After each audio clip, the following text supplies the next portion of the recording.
John Gray, the pastor, the preacher, the traveling evangelist, the guy from TV, the person everybody celebrates, was a private failure.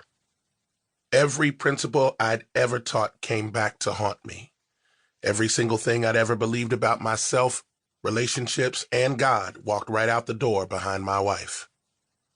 That singular transformational moment was the result of many moments I'd lived in my 44 years, moments when I was unable and maybe even unwilling to see the heart of the person I'd promised to love, honor, and protect. So much so that she'd rather go back to the home of her childhood than live another day with me. To the world, though, I was a magnificent success. I traveled around the world speaking at all the big Christian conferences. I preached at the largest church in America. And yet every single day, I was dying on the inside. I was afraid to confront the real issues of my life and ill-equipped to handle the responsibilities of being a husband and a father. On top of that, I was unwilling to seek help from those who I knew could be trusted. I allowed the voice of skepticism to convince me that I could protect myself from the blunt force trauma wrought by my choices. Beyond the sting of my wife's words and the silence that followed, I was left with the reality that what people knew of me was about to change. Everything that I ever said, the monument of words I built, was going to come crashing down. And you know what I felt? Not fear, not shame, not even guilt. I felt utter, unequivocal relief. Finally, the man who had been living two lives in one body would be able to come out from the shadows and declare, "This is me. This is John Gray." My wife was right, you know.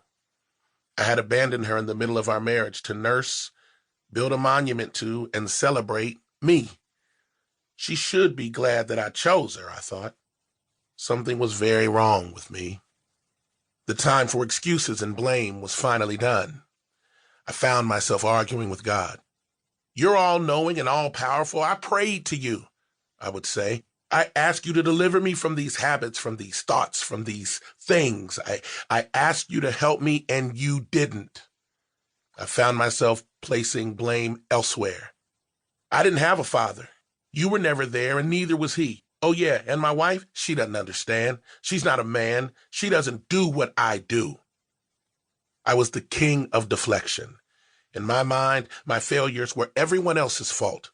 I refused to face anything that would cause me discomfort for very long. If I sensed discomfort, I would change the temperature. If things got too hot, I'd leave. If it got too cold and I felt exposed, I'd layer up.